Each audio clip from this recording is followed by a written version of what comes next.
I'm Lisa Sewell, and I teach in the English department, and I teach this class that we call, for lack of any creativity, the Literary Festival class. And we teach it together, and Alan Drew is the director of the Literary Festival, and it's great to see you all here at our first reading of the semester. We're really excited to have C.D. Wright here to start things off. I just want to thank some people who have helped make this event possible, some other departments. In addition to the English department and the College of Arts and Sciences, the Literary Festival is supported by Irish Studies, Gender and Women's Studies, Africana Studies, Falvey Library, the Honors Program, the Villanova Writing Center, and Modern Language and Literature. So I just want to thank all those programs and departments for their support. And I just want to also let you know about the next couple of readings that are coming up that I hope you'll come back for. The first one is on Tuesday, February 21st. Juan Felipe Herrera, another poet, will be here, and he'll be reading in Falvey Library at 7 o'clock. And after that, on March 13th, Hugo Hamilton, who is our Heimbold Professor of Irish Studies. This year we're coordinating with Irish Studies, and the Heimbold Professor is reading as part of our series, and Hugo Hamilton will be visiting our class. And that will be upstairs in the President's Lounge. So because we have this class, we have students who are going to introduce C.D. Wright tonight, students who have spent a lot of time thinking about her work and talking about it in class. And I'm going to introduce them now. Emma Del Vecchio and Jeffrey Hall will introduce C.D.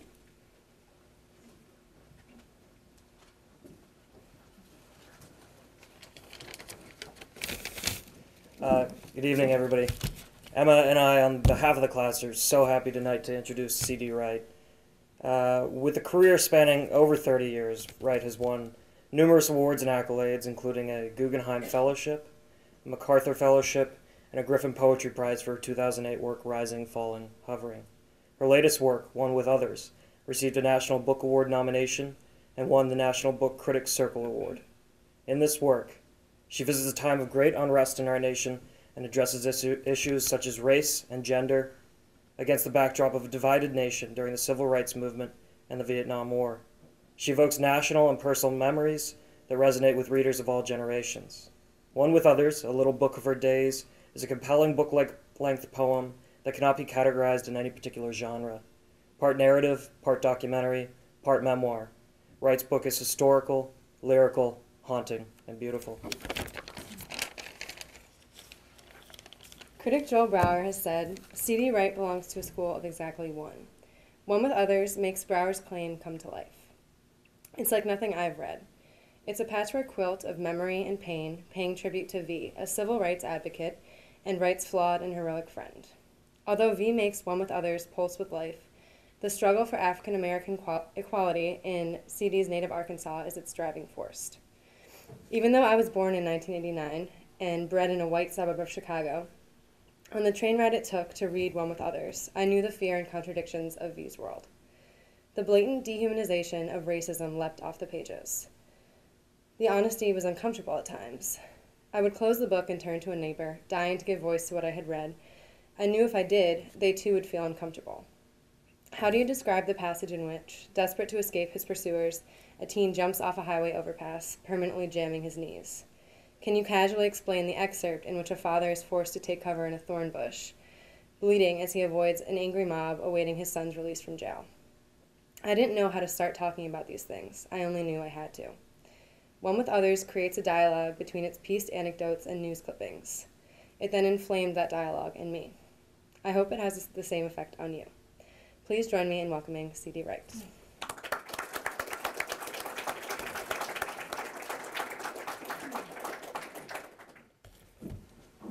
Thank you.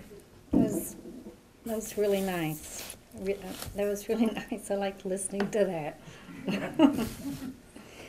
I am just going to read from One with Others, and it is kind of a piece, so I'm pulling little pieces out, and I think it still will be clear to you what's going on, and I'm probably going to foreground my friend V, since the book, the impulse of the book was to write a tribute to her, but it ended up being also very much about that place and that time. I met her when I was a teenager. She was a totally iconoclastic, irate, hilarious, unsubduable, dazzlingly literary, smart, self-taught woman, living in the Arkansas Delta with her husband, with whom she was altogether incompatible, and their 7 children. When her town exploded in 1969 over racial divisions, she stepped up, stepped forward, crossed over, so to speak. So ultimately, my book became a reckoning with those times through the cracked lens of that particular historical moment in that locale. So this was a year following King's assassination and 42 miles from Memphis. And we'll see how it goes. It smells like home, she said, dying. And what's that you smell, V? And V, dying. The faint cut of walnuts in the grass, my husband's work shirt on the railing, the pulled barbecued evening, the turned dirt. Even in this pitch I can see the vapor-lit pole, the crepe myrtle not in shadow, my sweet Betsy, that exact streaked sky, the mongrel dog being pelted with rain, mine eyes pelted, all fear overcome, at last, no scent. That's what she said, dying, in the one-room apartment in Hell's Kitchen. I came in by the old road from Memphis, the old military road, across the iron bridge. No one in the field, not a living soul. I drove around with the windows down, the red buds in bloom, sky a discolored chenille spread, weather generally fair. The marchers step off from the jailhouse at Bragg Spur, 8:17 a.m., more police than reporters, more reporters than police. The self-described minister of the invaders, 31, and 5 others have begun their trek. Sweet Willie Wine's walk against fear is on the move. The threat, they say, is coming from the east, of the 6 Negroes walking to Little Rock and the white woman driving a station wagon. It was something, you came through that. It was invigorating. It was the most alive I ever felt in my life. FBI followed me for a long time, stringers for the Gazette and the Appeal. Trailed me for a year. Once every 10 or 12 years I will get a caller. I used all of my life. I told my friend Gert, you've got your life until you use it.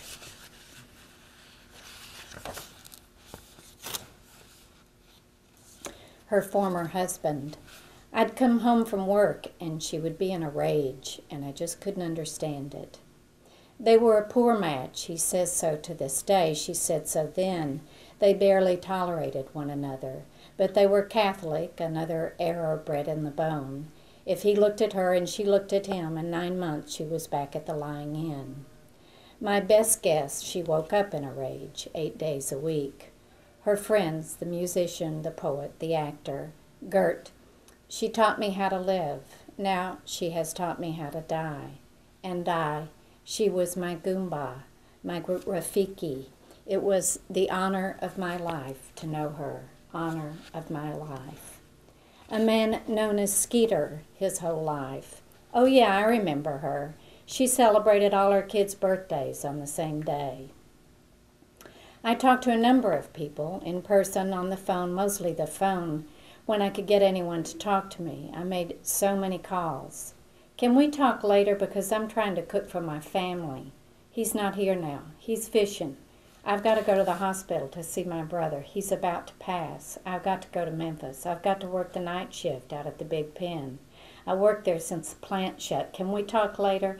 I'm on neighborhood watch, and the kids are walking out. There's no food here. I'm left holding the baby. You'll have to speak to the hand. This was my rest day. He's fishing. I'm working at the polls. I'm on poll watch. I've got to go to Little Rock for my checkup. My pressure's gone up. Since he got laid off, he's always fishing. When he can't go home, he's home watching the fishing channel. So how is the fishing? Oh, well, it's lots worse elsewhere. The only thing for sure were the prices and the temperatures. 2 pounds of oleo cost 25 cents, and 5 cans of Cherokee Freestone peaches are $1. The Cosmos Club president held a tea at her lovely lakeside home. 2 more Big Tree boys make fine soldiers. A rolling stone was found in the bottom of his swimming pool. Rufus Thomas and his Bearcats will headline at the Negro Fair, and Miss Teenage Arkansas, a comely young miss, is saluted once again for her charm and pulchritude. Sunshine Fresh Hydrox cookies, 1 pound for 59 cents. The assistant warden at 300 pounds is the one identified for administering the strap at the Arkansas Pen, a self-sustaining institution. Several say they were beaten for failing to meet cotton quotas. Others, more often than not, did not know why they were beaten. One testified to more than 70 beatings. The strap is not in question. In question is when it is to be administered. The river is impounded by the lake. Below the lake, the river enters the lowlands. It slithers through cypress and willow, and the air itself cloudy or clear, stirring with smoke or malathion, if you get my drift, must not be construed to be indivisible. No more than blood. There is black blood and white blood. There is black air and white air. This includes the air in the tires blowing out over the interstate between town and river. The air that riddles the children when a crop duster buzzes a schoolyard. The air that bellows from the choir of robes when the very Reverend Pillow bids be seated. And even the air socked from the jaw of the champ, born 17 miles west in Sand Slough, when he took that phantom punch, the year in which this particular round of troubles began. Today, gentle reader, the sermon once again, segregation after death. Showers in the a.m., the threat, they say, is moving from the east. She had a brain like the reading room in the old British Museum. She could have donned fingerless gloves and written Das Kapital while hexagons of snowflakes tumbled by the window panes. She could have made it up whole cloth. She could have sewn the cotton out of her own life while the Thames froze over. She loved words, cats, long playing records, laughter, men, alcohol, cigarettes, the supernatural. It makes for a carnal list, pointless to rank. 5 in diapers at once, a stench she claimed she never got used to. It gradually turns from clear to coffee. The river receives another river near its mouth and joins the mighty river to the south of Helena. Yonkapin are the lilies in the ditches, pretty bloom for a filthy drainage ditch, isn't it now? An Arkansas arc is not a rainbow, but an old iron bridge over troubled brown waters. The corniest collection of the earliest rays, ordering an entirely different distribution of light and shade. I can imagine my friend V being blind and seeing everything, marrying a dozen men and living alone, having 7 children and being barren, toting an M16 that looked like a hoe, whistling down a taxi in a cold capital. I could see the faded and ragged fields replaced by blue shadows on hills of snow, or turning from a stag at the edge of the interstate into a freshwater pearl before more sediment entered the river than flowed from its mouth. Dear Abby, when Darrell and I were first married, he asked me to iron his undershorts. His mother always did. At first I didn't mind because we had no children, but now have 2, and I could save a lot of time tossing them in the dryer and folding them. But I tried that once, and I never heard the end of it. Darrell says he could feel the difference. What would you do? Dear Too Much Ironing, I would iron his underwear. You are wasting more energy complaining and arguing than it takes to iron 7 pairs of shorts once a week. Everybody has a problem. What's yours? In Big Tree, people are reading their Bibles in bed. Their laces hang by their walking shoes. People are dreaming money, seamen, and boll weevils on the creep.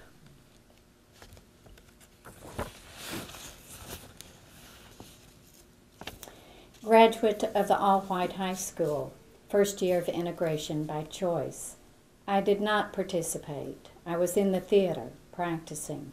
I was a smart kid, and I sort of knew I was going to leave, and that high school was just something that you had to go through to get to the rest of your life. All Negro High School annual. Best dancer.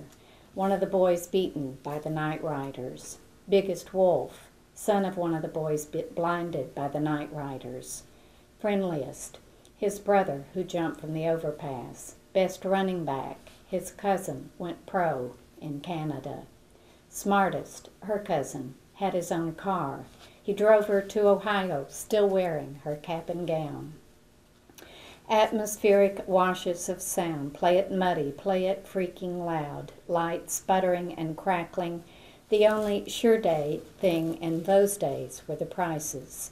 Jack Sprat tea bags, only 19 cents. A whole fryer is 59 cents. A half gallon of Purex, 25 cents. 2 pounds of Oleo, 25 cents. Ivory soap, 10 cents a bar. Cherokee Freestone peaches, 5 cans for $1. And the temperatures. Los Angeles enters its 6th day of rioting, 32 dead. Chicago's rebellion ends in 2. KKK's lawyer dies in Birmingham. Hurricane Camille sacks past Christiane. The president of the Cosmos Club holds a tea. Soybean cyst nematode puts the county's crop under quarantine. 3 Brinkley children die in an icebox. It's time to pick the cotton. She could have been a master teacher, but she said no, she couldn't. She said she had nothing but contempt for her teacher when she discovered she didn't know Swinburne. One ought to admit V could rise in record time to the condition of contempt. Her friend the actor. She once got on a wrathful tear about a particular member of Congress or some churlish priest, and ended up on her feet in a lively enactment of how she would like to saw that MF in half, left-handed. I guess an untidy job of it would hurt a lot more. She kept her Saigon cinnamon in her purse so the 5th boy child couldn't get his hands on it. Dragged her sewing machine to her porch because she did not want to have to look at it. When she had cancer after the last child was born and had a hysterectomy, she didn't want anyone to know. She didn't want them saying that poor woman with all those children and now she's got cancer. She completed the circle of this life in Hell's Kitchen. The attending doctor lived upstairs. He and his partner nailed a small brass plaque to the barren pair outside her window. Her name, date of birth, date of death. The mule train march has been canceled. The preachers are staying home. The march against fear is on. The man imported from Memphis is walking. The combines are moving into position. Local man. I was going to put a meat grinder on mine. The man imported from Memphis. One thing the white folks are going to have to learn. White folks don't pick the leaders for the black folks no more. Mayor of a town on the march route. We are determined that they shall not ravish our homes. Our men are armed and determined. We are preparing to defend our civil institutions. The threat is coming from the east. He is a known criminal, said the mayor. Probably a boaster, a braggart. We must assume that those who follow him are of the same git.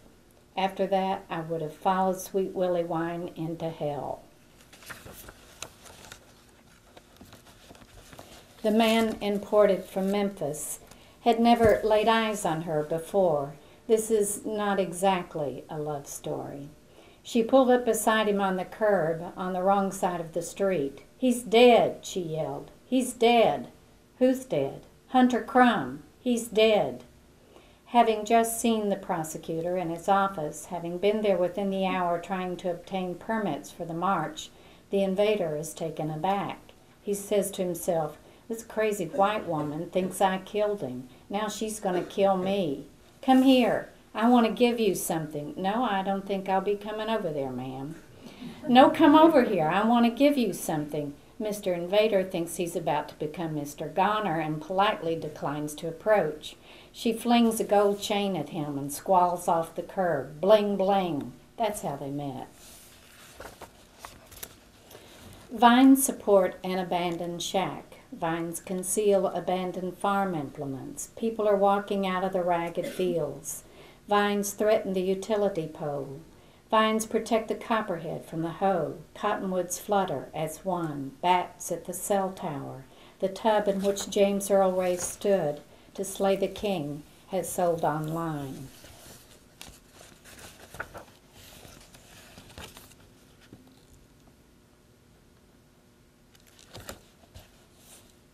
After the pool was drained for the season, they arrested the kids who marched to the white school, who stood and sang like a tree planted by the water. They took them to the jailhouse in school buses. They took them to the drained pool and sealed 18-wheelers. The sheriff told them they were to be taken to the woods, and there shot. Then the sheriff told them they were to be taken to the pool, and there drowned. Granddaughter of V's babysitter, who was put in the pool she had never seen before then. He was one mean man, that sheriff. A pool, a dry, drained pool, whatever else it is a big hole in the ground. A sealed truck, whatever else it is a sealed truck. The superintendent, you people are heading for serious trouble if you don't stop this nonsense and leave these whites-only grounds right this moment. You students are hereby expelled from this school district, and if you don't get off the sacred white school grounds immediately, I'm going to have you arrested. Headline, the Negroes fail to move. The weather could break, the sheriff's button says never. The children's minds say never waver. V, rising to contempt, and that sheriff. May he be taken to the woods, and there be made to sing like a tree planted by the water. May he be linked to the first rib he broke, and it be fashioned of bronze, and run through the end of his nose. He may then be taken to the pool, and there taught the dead man's float, and then be taken to the library, and there will his hideous pink testicles be removed by the assistant librarian and put in the terrarium with the resident spider. Dear Abby, friends of ours have a son who has gone the hippies route. When we inquire about their children, they have others who are married and one who is in the service. Should we ask about their hippie son, or should we just not mention him like he is dead? We know that they are pretty sick about the life he leads. Dear needs to know, knowing that your friends would be humiliated or embarrassed by the mention of their hippie son, don't mention him. Everybody has a problem. What's yours?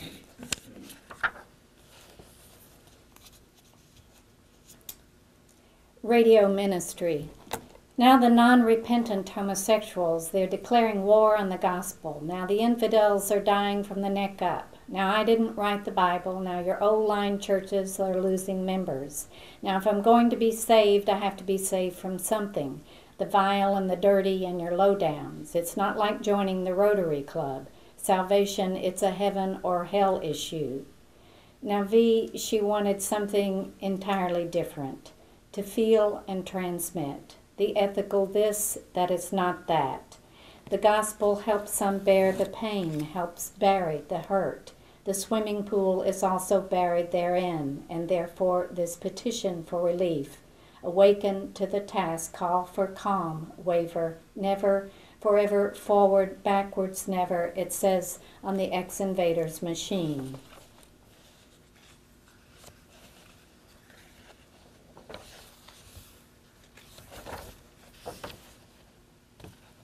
Vindication. After that, she would have followed Sweet Willie Wine into hell. Her husband would come home from work and she would be in a rage and he could not understand it. He would repair to his shed to build his models. There is a sanctuary in the mind made of balsa and glue, perfect little gliders constructed in perfect quietude.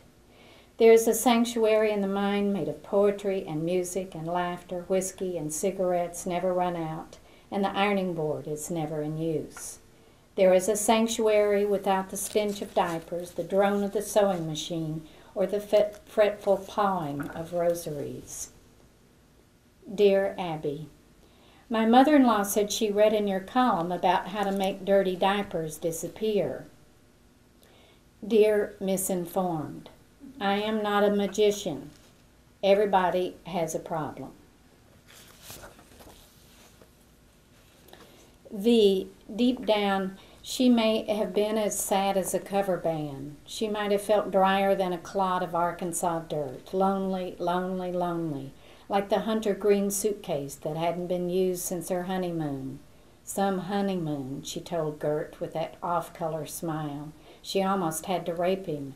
She said this near death as her executive organs were shutting down, and she was finishing the New York Times crossword, September 2nd, in ballpoint.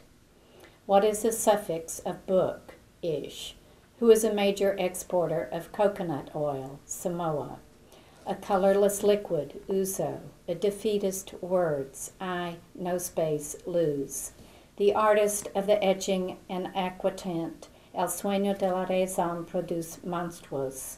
Does it follow that the sleep of monsters produces reason?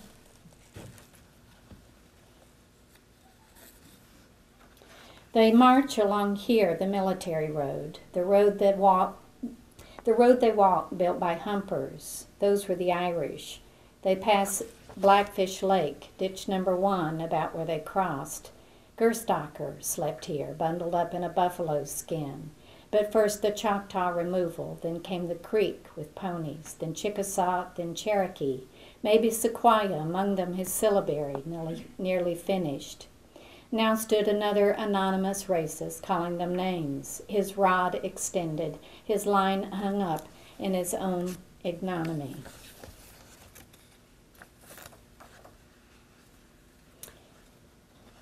In Hell's Kitchen.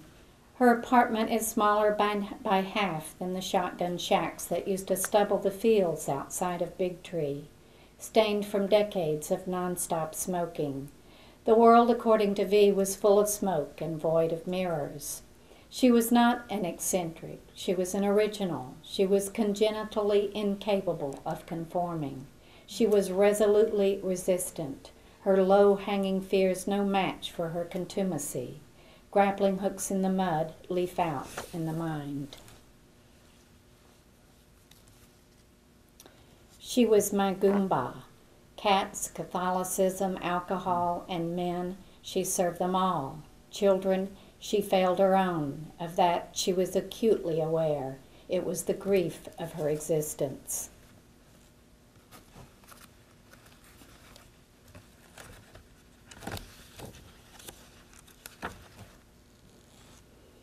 Some would say she was in full pursuit of her ruin. Some would call it her pathetic adventure. I would say you did not understand the magnitude of her longing. I say, where was the suitor to her senescence? Another disaffiliated member of her tribe. I say, do we have to go through this every time, this shunning thing? Any simple problem can be made insoluble, such as how to share an Alberta with a fuzz still on it. Crickets in the house are good. A crow is a bad sign. Empty rooms love the dark. The key to tranquility is equal opportunity. When the siren sounds, it's time for our curfew. Old moon, a wrecking ball. The town under demolition from within. Color provides a structure, albeit soul-sucking. The woods were felled by Chicago mills. An Arkansas arc is not a rainbow, but an iron bridge over troubled waters. Dear Abby, I am 11 years old, but I know all the facts of life because I live in a dirty neighborhood. My problem is that in our family we get pregnant quick. My sister got pregnant when she was 16 just by sitting next to a boy in church. Can this be?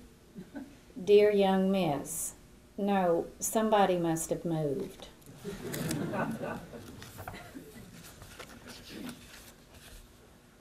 An object unworthy of love, she thought she was. It was a cri de coeur. Those of our git had given her a nom de guerre, V, a simple act to join a march against fear down an old military road. We were watching an old movie the night the table started walking toward us and there was trouble on division. She became a disaffiliated member of her race. I'm one of them now, she said upon release from jail. I'm an invader. To feel in conjunction with the changes of my time, the most alive I've ever been. My body lifted itself from the chair. It walked to where I saw a silent crowd. To act, just to act, that is the glorious thing. Yet it has come to my attention that a whisper campaign has been directed against the main character, an invisible woman.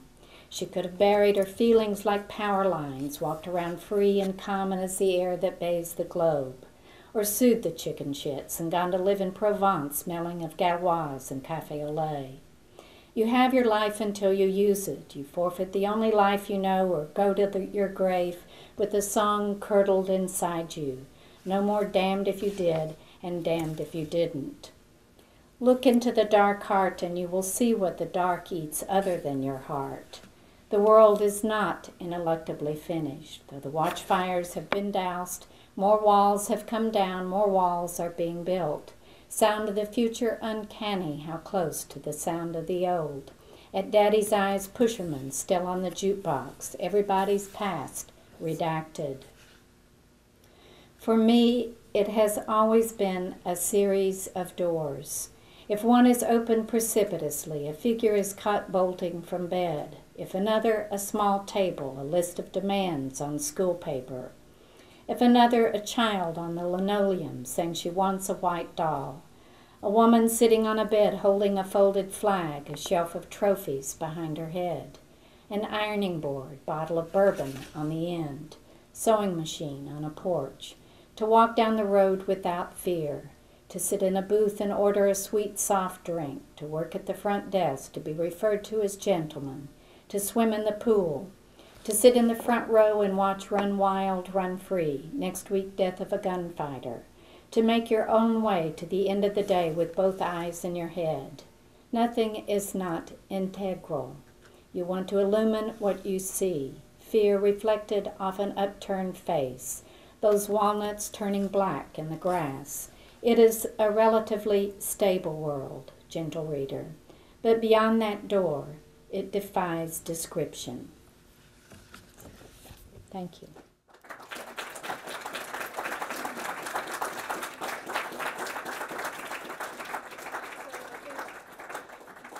You'll answer questions. Sure. I hope we'll have some questions for CP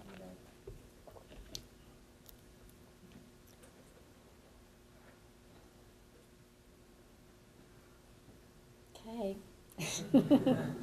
It's your turn.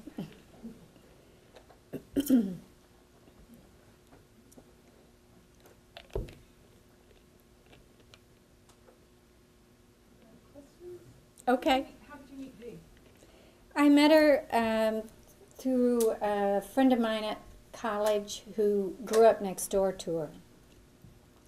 Her name was Cecilia Grubmeyer. And she took me, I went over to her house and she immediately took me next door to V's. And so I saw her when I was working on this project. And I said, so what was it like growing up next door to V? And she said, she was my show and tell. And she was mine too. You say in cooling time that you've all started calling her V when she was reading Pynchon. Right. Is there any, about the name, does it fit her because she's such, a great symbol of feminism, a strong feminine character? Not a character, a person. Well, it worked. I mean, we called her V. Her last name started with a V, her married name. And she was reading Pynchon, and we were, 100 years behind her. We were reading, Dostoevsky. And so we were always getting the word from her, the new word. We just always called her that. Sometimes we called her Ms. Vidito, but most of the time we called her V. We never called her by her first name, which was Margaret, and very few people did. Some people called her Peggy. Her close friends called her Peggy. Yeah. Can you maybe talk a little bit about what you get to do in a poem in talking about her life that maybe you wouldn't be able to do if you had written just a biography or a memoir?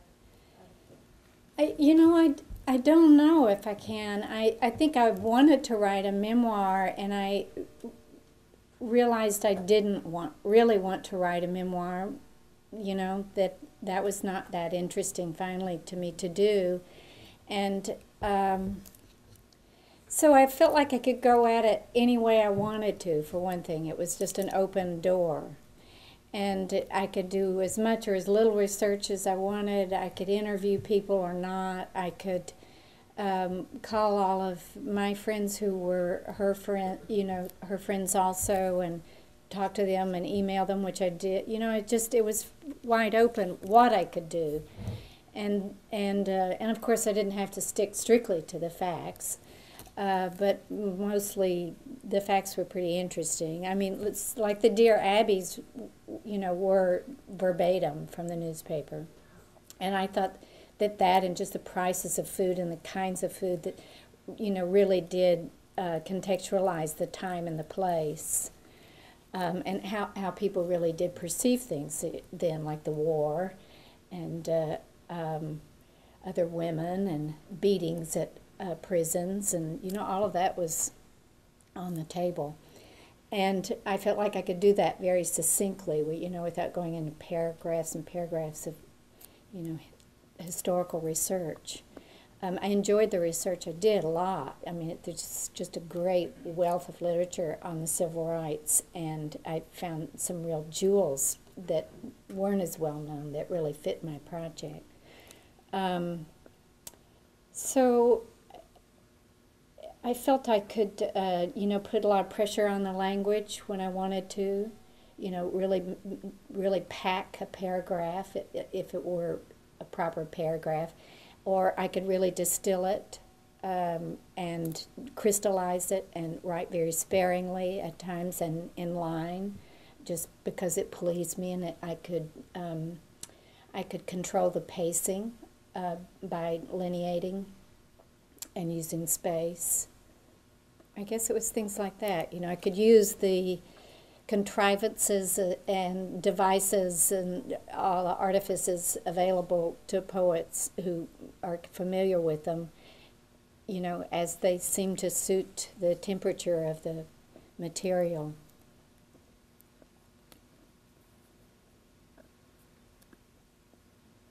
Yes. Mm-hmm. I'm sorry.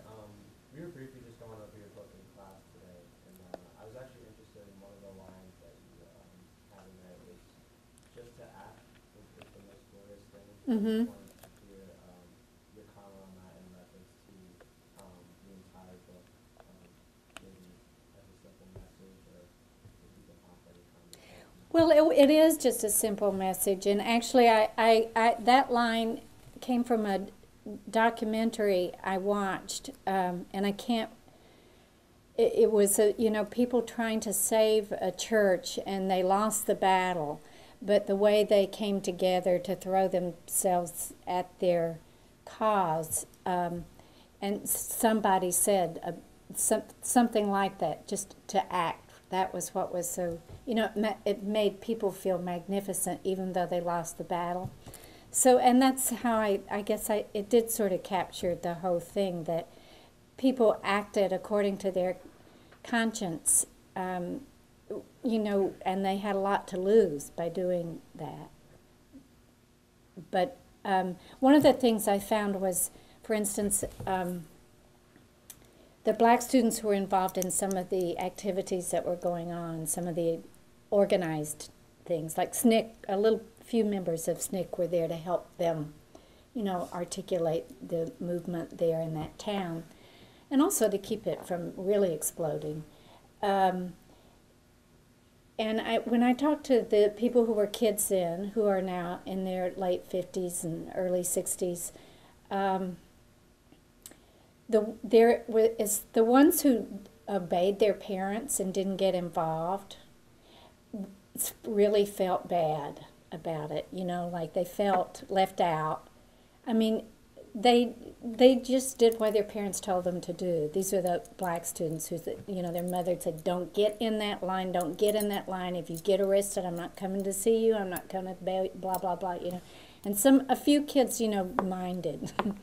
And they had regrets about it, even though no one blamed them, And the kids who were involved, some were traumatized, because the seal truck business was pretty heavy duty.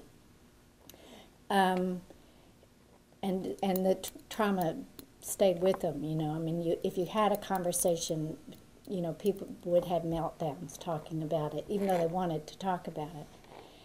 But for the most part, I found that people wore it as a great badge, of pride that they had acted. And certainly, Vi was very proud of her act. It cost her.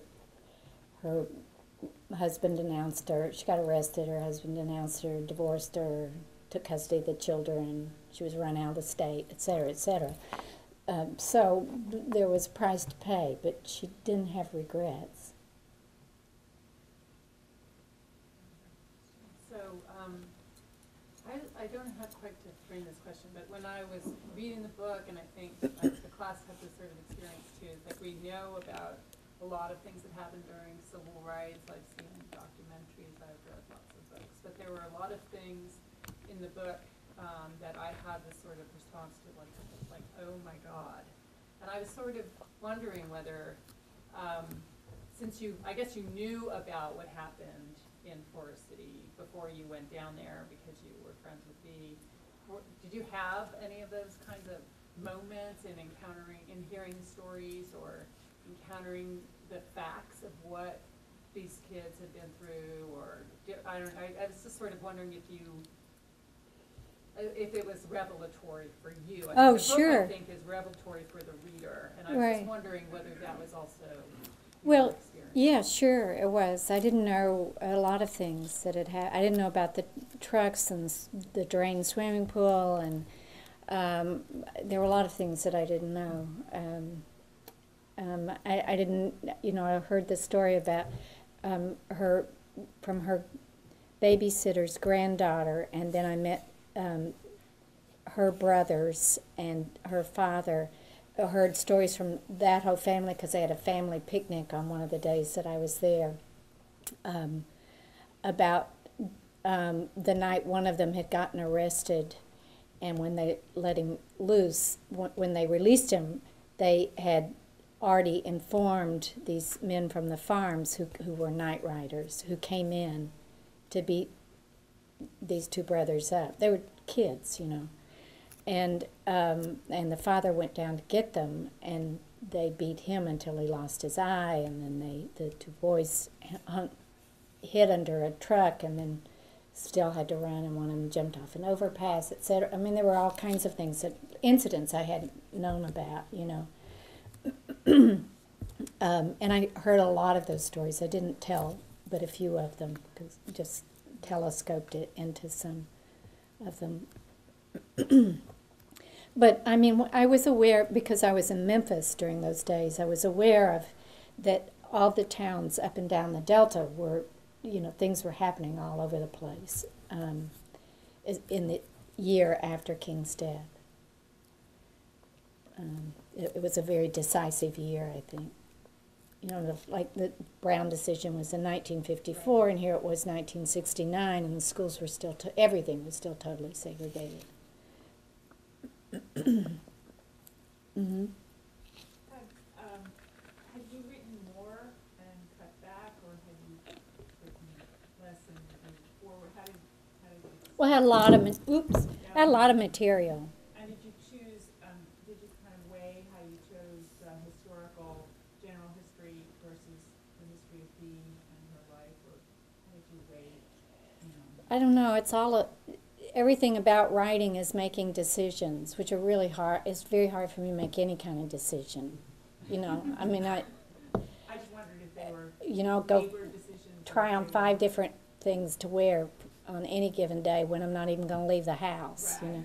So writing decisions are excruciating, you know, but you're constantly doing. I mean, you're trying. I do like the whole compositional field, you know. So I am interested in the book as an entity. So I am just weighing things, you know. Yes. When you knew V later in life, was this even, leading up until her death, was this a time that she revisited at all? I know she didn't go back to Forest City, but like, did she revisit, or was this just something that happened in her life and she moved on from it? Well, she moved on in her Right. life. Her life moved on. She ended up going back to Kentucky, where she was from, and then she ended up in New York. And when she got to New York, it was the first time in her life she hadn't been a total freak, you know. And people in New York, on her street, you know, it was like being on Cleopatra's barge, walking down the street with V. I mean, people knew her, you know. I mean, she was an anonymous woman, but she was like, she was a magnet, you know. She was just so fascinating. She was so funny, and she was so smart, and she was so honest. She was just so unflinchingly honest. And so she was scary, you know, but mostly people were very attracted to her. But she stayed furious her entire life about injustices. But that was the defining moment of her life. I mean, she, you know, as she said, it was the most alive she ever felt, and it was. It was her. She was liberating herself, you know, from a small town, a mean town. I have to say, it's a mean town, and from you know, really, her life was really limited. Her movement was limited, you know.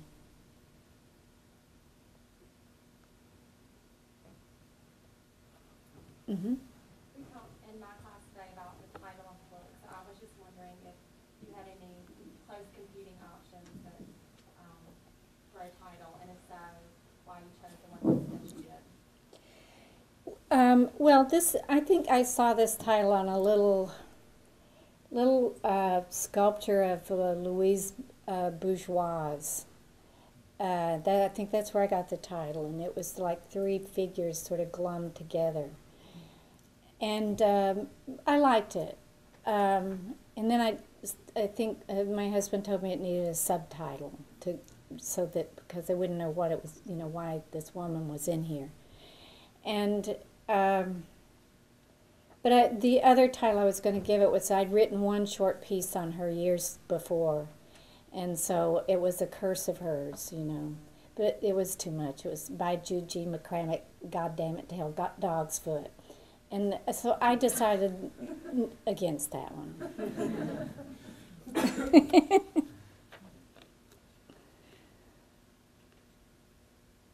Uh-huh. I was wondering, how hard was it to find people when you went back to Arkansas who remembered V? Did she kind of have an enduring legacy within the town? Or did you really have to search around? Well, no, people remembered her. You know, people who had stayed, and she had one of her best friends was still there, and so I spent some time with her. Her next door neighbor lived, not the Grubmeyers, they had left, but her other next door neighbor knew who she was, but they weren't in communication. But she remembered her. There were, you know, people her age remembered her.